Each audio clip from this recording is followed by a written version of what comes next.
I first saw the Pacific here, coming out of the Panama Canal in our yacht. Probably very close to where Balboa first saw it, the first European to see the Pacific, who named it. I was brought up in Britain in the 50s and 60s.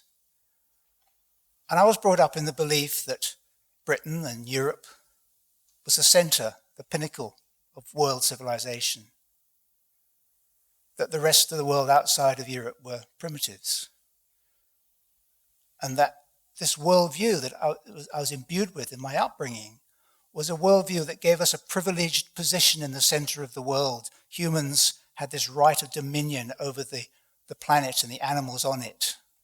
It was ours our God-given right to exploit. This was the world I was brought up in. Then I escaped. And we came into the Pacific.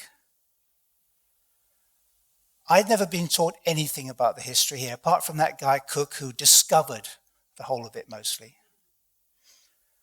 I wasn't told that, in fact, there was a whole civilization of people here, thousands of years ago, who'd colonized every single island in the Pacific, long before the Britons could cross a river in a coracle. And they did this not like the Westerners, with science and tools, manipulation and control, and going out looking for riches and plunder. They did it out of a sense of bravado and maybe some population pressure. But most of all, they did it without any tools. They did it through their prodigious knowledge, as Shelley's been talking about, their prodigious knowledge of the stars, and the oceans, and the currents, and the sun, and the weather, and everything. And it was an intuitive thing. There was almost, within their knowledge, there was an intuitive knowledge like birds that migrate. They understood, and they could find their way back to these places. I think this was one of the greatest achievements of the human race, and yet I wasn't told nothing about it in my upbringing. And as an aside also, tragically, these people who are so familiar and confident in the sea are now the people who are suffering from global warming and climate change and rising sea levels, to the point where some might even lose their entire nation or their land. And this was caused not by them, but by, among others, the original colonizers who came to these islands, who brought disease, who brought slavery, who brought the missionaries, who brought colonization, which forbid them to sail. So then the Western world was imposed on them, and they had to take that on. And that their traditional knowledge died out and atrophied. And they sailed in these beautiful waka, so much faster, more nimble than the ponderous, slow, old boats which the Europeans arrived in. There's been some wind tunnel tests done fairly recently on all the different sorts of sails you can find around the world. It was done by a Naval Architect in Britain, and he discovered that this particular sail, the symmetrical crab claw sail, is the most efficient sail ever devised. On a beam reach, it is 90% more efficient than the mainsail of my yacht, the single sail of my yacht. But there's another efficiency of these craft they used, and that's in their ability to repair. Many yachts like ours had problems, mechanical problems, gear problems. We might be holed up for months waiting for a part to be sent out thousands of miles away from somewhere else. These guys, if there was a problem, they'd pull up on the land, they'd find all they need there in the bush, the timber, the fiber, to weave sails or to make ropes with.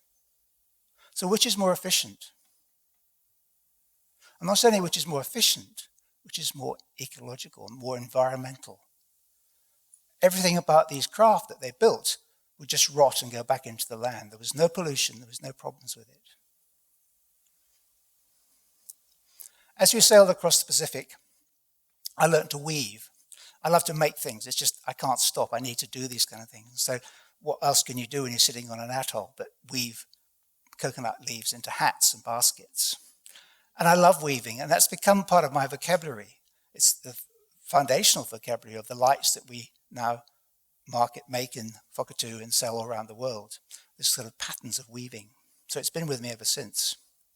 And into our Māori, in the Maori world, weaving obviously is a very important part of their craft, of their tradition. They needed to weave cloaks, kolawai and kahu, to be warm. But the interesting thing about that story is that the words that Maori use for the warp and the weft, aho, kanoi, kawai, are the same words they use for the lines of descent from their ancestors. Interwoven lines of descent are the interwoven lines of your cloak. So it's almost like in your cloak you're wrapping yourself around in that history. And the word aho also relates back to whenua, the land. So the land is in there as well.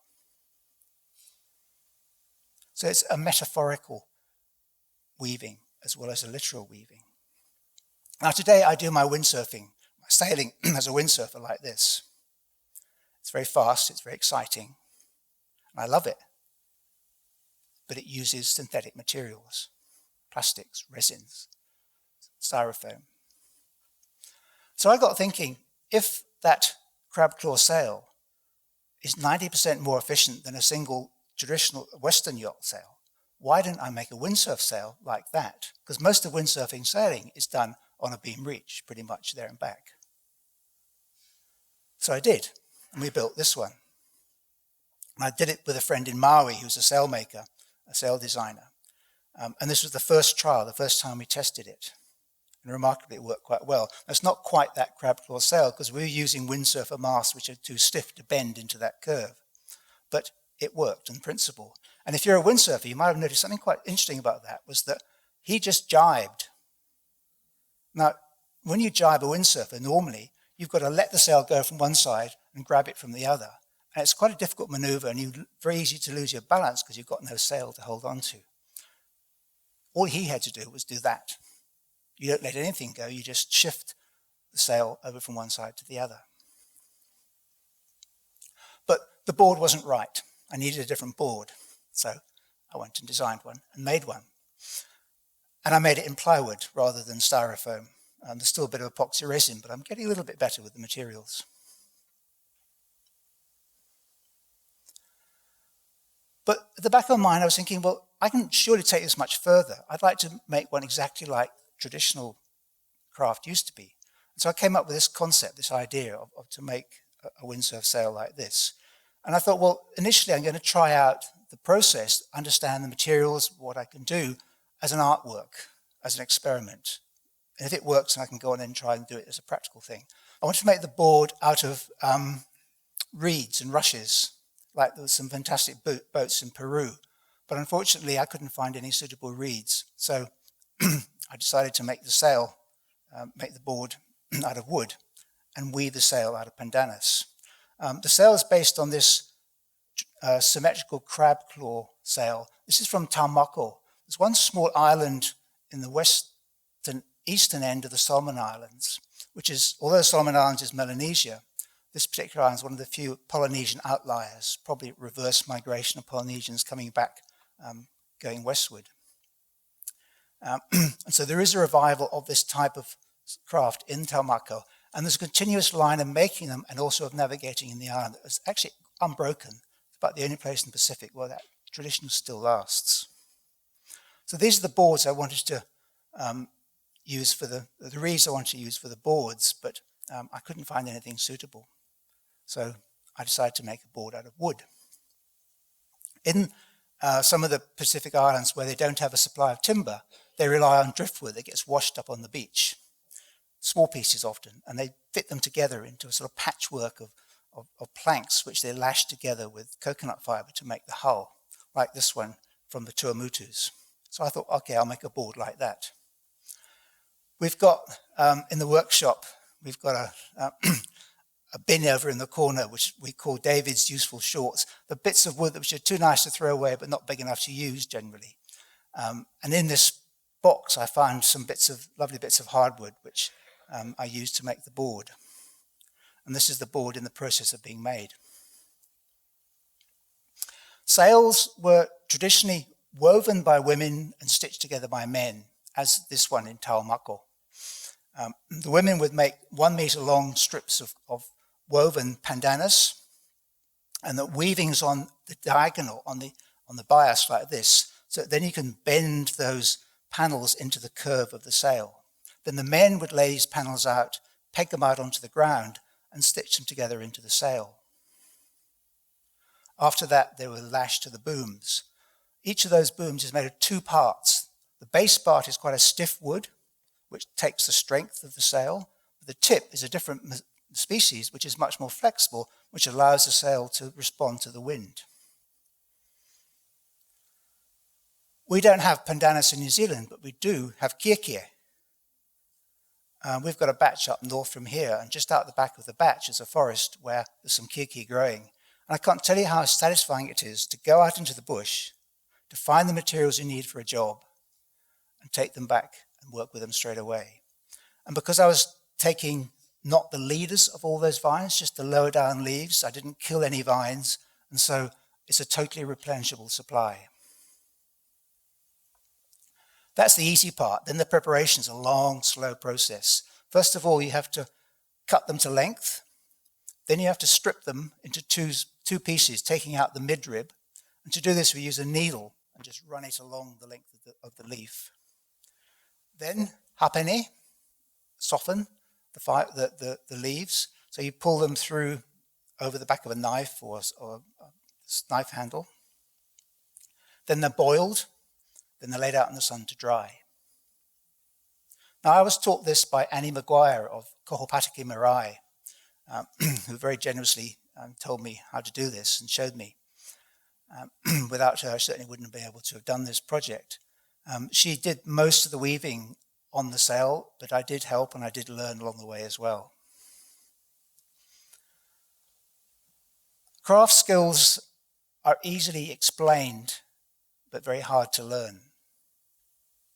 Annie could tell me quite quickly what I needed to do, but to acquire the manual skills in your body, in the muscles in your hand, to the point where you can do it adeptly, takes hundreds, probably thousands of hours of repetition.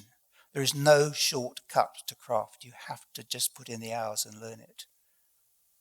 But I love that process. I love that repetitive process where you get into a rhythm of just repeating the same thing over and over again. And gradually you watch what you're making grow incrementally, bit by bit. I don't, as a matter of principle, I always learn myself how to do things before I ask others to do them. Partly out of respect for the person involved, but also because as a designer, I need to know materials. I don't believe you can design things that you cannot make. You have to understand what a material can do in order to design for it. And I think these craft skills are so badly underrated in the world today.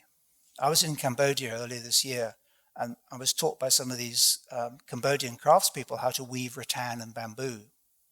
Incredible skills. They can make these most beautiful baskets, immaculately built. It takes them a whole day, and they get $1 for it. Yet here in New Zealand, we have production workers on production lines with no skill involved whatsoever, being paid much, much more than that. We have this imbalance of value in this world today of what we should be paid for. I think it's tragic that these skills are not valued as much as they should be. The masts, the booms are made from bamboo. When we first moved into our place in Havelock North, I planted bamboo because I thought it was cool stuff and liked to have some in the garden. And now it's coming into its own. I've got just what I need to make my masts and booms. So off I go and cut the bamboo. And then we bend it by heating it. They would have done it over a fire. I used a blowtorch. And you just heat it until the fibers, the lignin in the fibers get soft, and the whole thing suddenly you can just feel it just go. And as soon as you bent it, you wet it, get it cold, and lock it in place in the curve that you want. That's what I'm doing with the rag there. So here's the sail, pretty much finished, ready for the masts and the boom to be fixed. And there's the board in front, halfway through, having its lashings done. And as I said, this will be on display in Hastings next month. Now, if I want my plastic resin windsurfer, I have to accept this. This is the Seismic blasting, the testing for oil, prospecting for oil offshore, off of our coastline around here. That kills whales and dolphins with their highly evolved echolocation system, their hearing. Those blasts are devastating for them. And then probably later when we do have the oil happening, there'll be oil spills. This is the choice we've got to make in this world today. Do we want to go on in this Western world with this acquisitive taking of the natural resources, all just for our own ends, denying the life that's happening there, not respecting the life, not respecting the world? Do we want to go on doing this? I think we're at a pivotal moment in the evolution of human culture where we can either choose this way to carry on doing what we're doing, or we can choose another way. We could choose the indigenous way, where respect for nature is innate in what they do. Ko au te whenua, ko te whenua, ko au. I am the land and the land is me. If the land is sick, I am sick. Our health depends on the health of the land around us. That's not part of the Western world, Western culture. So we could go that way, but I think there's an even better way. And that's weaving the two together. It's like saying that each of those are the warp or the weft, one or the other. On their own, they don't have a lot of structure, a lot of strength. But we weave them together. We can create a cloak, a korowai, a cloak that we wrap around us, that will sustain us and nourish us, taking the best of both of these worlds, the best of medicine, the best of science, the best of the arts from the Western world, and the best of the respect for nature and the balance of nature from the indigenous world, and weave those together into one new world, which is better for all of us. Now, I believe this is the most important thing today in the world. We have to change this worldview, which has been okay up to now, but we've reached the limits of that old traditional Western worldview. It is destroying the world around us. We have the ability to choose to change that and take on a new worldview. And I think particularly here in Aotearoa, we have the opportunity to offer that to the world. We have the two cultures. We have a unique ability here to offer this to the rest of the world as a way forward, a better way for the future.